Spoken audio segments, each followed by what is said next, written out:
नमस्कार दोस्तों, मैं हूं doctor Khushbu Pandey, BHMS MD and research scholar. स्वागत करती हूं आप सभी का मेरे YouTube चैनल पे।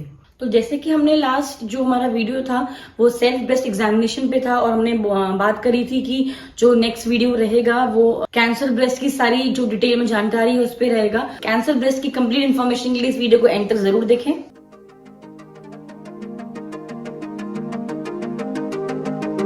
कैंसर किसी भी चीज का हो, ये वर्ड सुनकर हर कोई यही सोचता है एट लास्ट डेथ में ही रिजल्ट करेगा। नॉर्मल बॉडी में क्या होता है, जो भी हमारे बॉडी के जो सेल्स होते हैं वो एक टाइम तक ग्रो करते हैं, फिर उनका एक पर्टिकुलर टाइम होता है, उसमें फिर वो अपने आप डिस्ट्रॉय होते हैं और नए सेल्स बनते रहते हैं।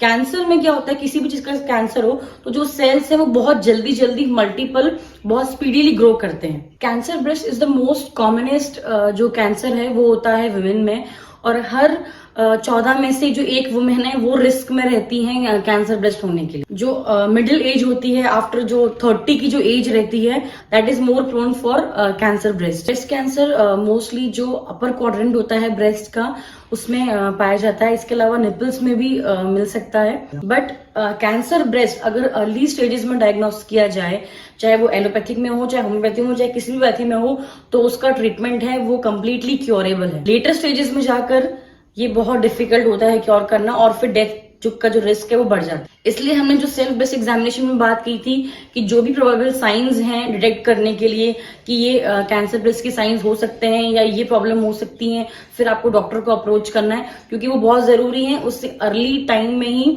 अर्ली स्टेजेस में आप डिटेक्ट कर सकते हैं कोई भी प्रॉब्लम और टाइम पे ट्रीटमेंट ले सकते हैं, जो कि क्योरेबल, एकदम कंप्लीट क्योर ट्रीटमेंट है जिसका।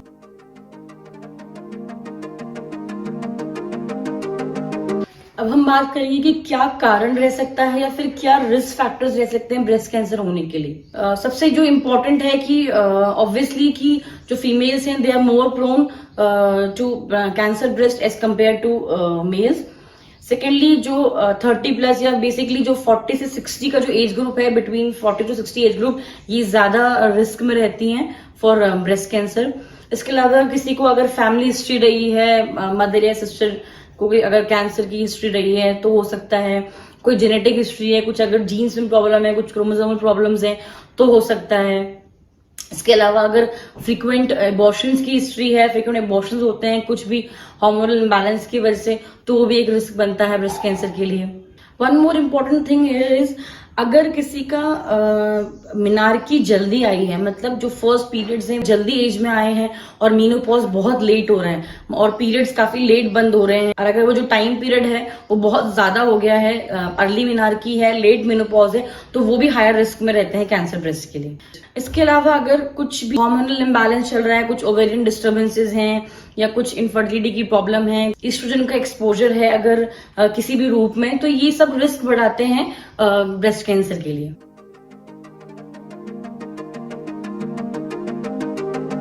अब हम बात करेंगे कि क्या सिम्टम्स आपको मिलेंगे कैंसर ब्रेस्ट में। कि जो इनिशियल स्टेजेस हैं उसमें सिर्फ आपको एक मास मिल सकता है, कुछ भी हार्ड एक फर्म मास मिल सकता है जिसके जो मार्जिन है क्लियरली डिफाइंड नहीं रहेंगे। तो जब आप सेल्फ ब्रेस्ट एग्जामिनेशन करेंगे, अगर आपको उसमें कुछ भी लंप महसूस होता है तो आप डॉक्टर को दिखाएं। और जैसे कि हमने पिछले वीडियो में बात करी थी कि घबराएं बिल्कुल नहीं, क्योंकि every lump is not cancerous. तो अगर आपको फिर भी डाउटफुल लगता है, कोई दिक्कत लगती है, तो आप डॉक्टर को अप्रोच करें। कंप्लीट इन्वेस्टिगेशन, कंप्लीट एग्जामिनेशन किया जाएगा और कंफर्म हो जाएगा कि क्या दिक्कत है, कि वो नॉर्मल है कि एबनॉर्मल है। इसके अलावा आपको इनिशियल स्टेजेस में ब्रेस्ट में अगर कोई भी चेंजेस हैं साइज में या शेप में, कोई स्किन कलर चेंजेस मिल सकते हैं आपको इस तरीके के, कोई डिस्चार्ज मिल सकता है निपल से, रेयर केस में ब्लीडिंग भी मिल सकती है निपल से, स्वेलिंग है, रेडनेस है। फिर धीरे धीरे जैसे ही स्टेज बढ़ेंगे तो पेनफुल रहेगा, आपको थोड़ा टेंडर हो जाएगा, हार्ड हो जाएगा, वही नोड्यूल, वही मास जो है वो हार्ड हो जाएगा, स्केलिंग मिल सकती है एक टाइम के बाद। बेसिकली जो कैंसर ब्रेस्ट का जो लंप रहता है, जो नोड्यूल रहता है, वो हार्ड रहता है और जो उसके जो मार्जिन है वो डिफाइंड नहीं रहते हैं। इसमें आपको जो पकरिंग या जो डिम्पलिंग है, ये सब चीजें भी मिल सकती हैं। इसमें क्या आपको जो ब्रेस्ट की जो स्किन है उसमें गड्ढे जैसे पड़ने से डिम्पल्स पड़ते हैं, वैसे गड्ढे जैसे अगर कहीं पड़ रहे हैं, अगर ऐसा कुछ है तो आप जरूर डॉक्टर को बताएं। स्वेलिंग है अगर कहीं लिम्फ नोड्स की, जो मोस्ट मोस्टली होता है यहाँ पर जो एक्जिला है, यहाँ पर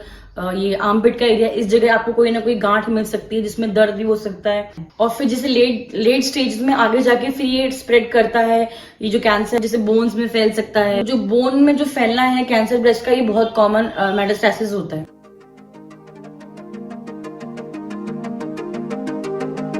अब हम बात करेंगे कि क्या कुछ डाइट और कुछ प्रिवेंशन का हम ध्यान रख सकते हैं जिससे जो इसका रिस्क है, ब्रेस्ट कैंसर का रिस्क, उसको हम कम कर सकें। So first point is balance diet. Diet का आपको बहुत ध्यान रखना है। बाहर का खाना पीना जो मोस्टली किसी भी बीमारी के लिए अवॉइड किया जाता है, और जो घर का जो हेल्दी खाना होता है, बैलेंस खाना होता है, वो खाना है, वो चीज आपको करनी है। And second point is exercise, because ये क्या करेगा, जो आपका जो ओवरवेट को है उसको कम करेगा and that lowers down the risk for breast cancer. Third point is जो भी प्रेग्नेंट फीमेल्स हैं, जो भी डिलीवरी हो रही है, do not avoid breast feeding, क्योंकि ब्रेस्ट फीडिंग करने से जो रिस्क है ब्रेस्ट कैंसर का वो कम हो जाता है। So do not avoid breast feeding. Fourth point is please जो अल्कोहल का जो लिमिट है उसको कंट्रोल रखें, उसको ओवर इंडल्ज ना हो उसमें, क्योंकि वो भी एक रिस्क बनता है ब्रेस्ट कैंसर के लिए।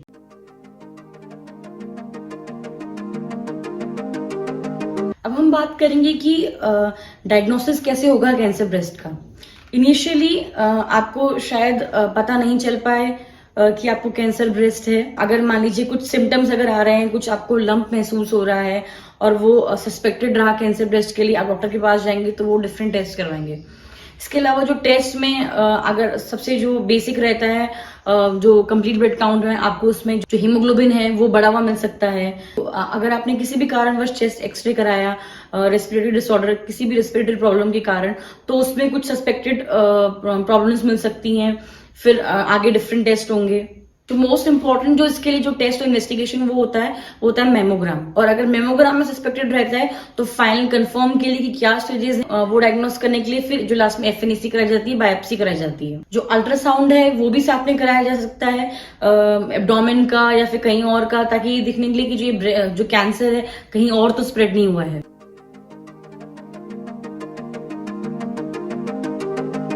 अब अगर हम ये बात करें कि होम्योपैथिक हमें लेनी चाहिए या नहीं लेनी चाहिए कैंसर ब्रेस्ट के लिए, तो याद रखिएगा इनिशियल स्टेजेस में जब आपका जो कैंसर है अगर डिफरेंट पार्ट्स पे नहीं फैला है, इनिशियल स्टेजेस हैं और वहीं पर डिटेक्ट हो गया है, तो ये कंप्लीट क्योर हो सकता है। जो सिम्टम्स हैं आपके या सिर्फ कैंसर ब्रेस्ट आया है रिपोर्ट्स में, उसी पे ध्यान रख के दवाई नहीं दी जाती है, जबकि क्या कॉज रहा है, किस कॉज की वजह से ये हुआ है, उसको ध्यान में रखा जाएगा। और जो उसकी कंप्लीट सिम्टम्स हैं, कितना एक्सटेंशन है, कितना फैला हुआ है, जो उसका लंप है वो कितना हार्ड है, ये जो भी सिम्टम्स हैं, कब बढ़ता है, कम होता है, तो हर एक सिम्टम्स को ध्यान में रखते हुए, हर एक कॉज को ध्यान में रखते हुए जो दवाई दी जाएगी। और इनिशियल स्टेज में ट्रीटमेंट लेने से ये कंप्लीटली क्योर हो सकता है। पर याद रखिएगा यहाँ पर जो दवाइयां बताई जा रही हैं ये सिर्फ इन्फॉर्मेशन पर्पज से हैं।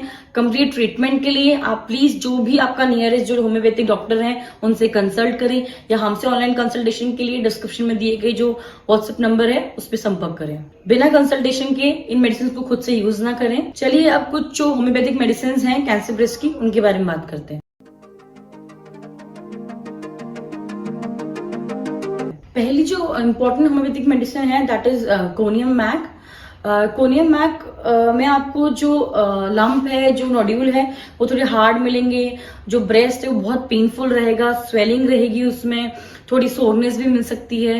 और टिपिकली अगर आप रिपोर्ट में देखेंगे तो ये जो एडिनोकार्सिनोमास होते हैं, एडिनोकार्सिनोमा है टिपिकल, वो मिलेगा इसमें। जो ब्रेस्ट का जो पूरा रीजन है या जहां पर्टिकुलर वो नोड्यूल हो रहा है, वो पूरा जो रीजन है, वो पूरा जो एरिया है वो बहुत टेंडर रहेगा, टच करने पे बहुत सेंसिटिव रहेगा, थोड़ा सा भी छूने पे बहुत दर्द रहेगा, जलन वाला या फिर जो थोड़ा सा चुभने वाला दर्द है, ऐसा दर्द मिल सकता है जो कि रात के टाइम पे प्रॉब्लम ज्यादा क्रिएट कर सकता है। इसके अलावा जो स्किन है वो एकदम चिपकी हुई रहेगी जो नोड्यूल है उससे। जो नोड्यूल है उसके जो मार्जिन है इरेगुलर मिलेंगे।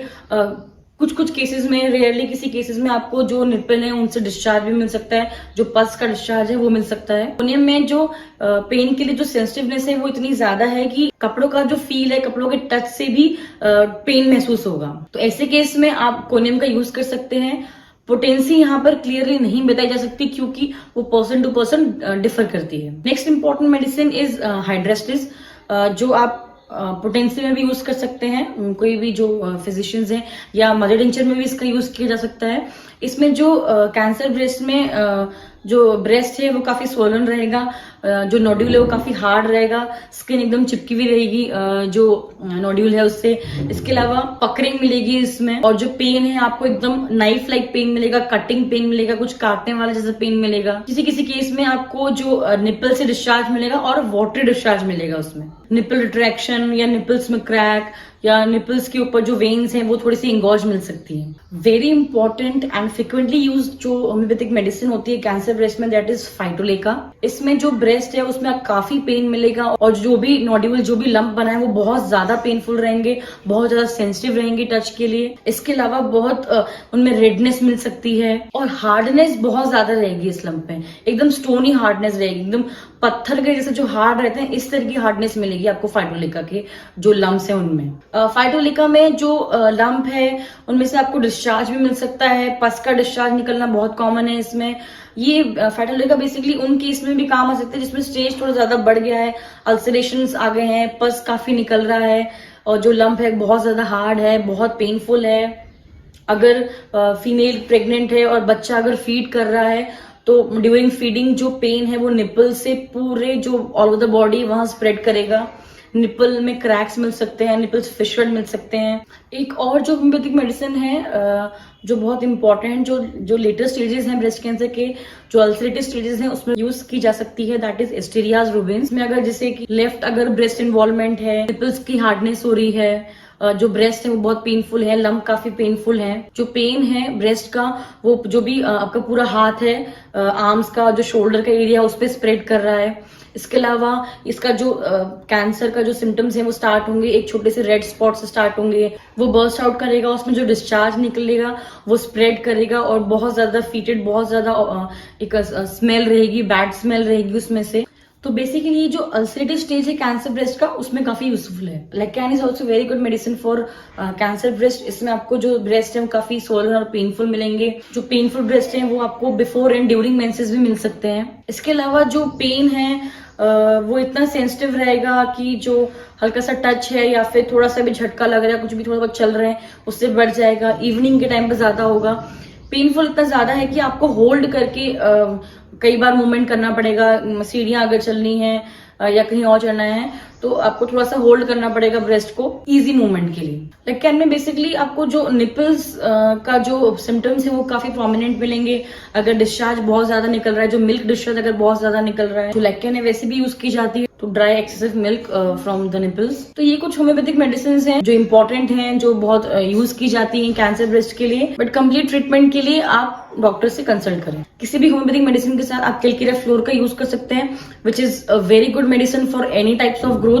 कैलकेरिया फ्लोर को आप 3x या 6x पोटेंसी में यूज कर सकते हैं कंटिन्यूअस 4 गोली दिन में 3 बार। अगर आपको ये वीडियो पसंद आए तो please like, share and comment and don't forget to press the bell icon for latest update. ऐसे ही सभी जानकारियों से जुड़े रहने के लिए चैनल को सब्सक्राइब करना ना भूले। आप सबसे फिर से मुलाकात होगी एक नई वीडियो के साथ। तब तक के लिए थैंक यू।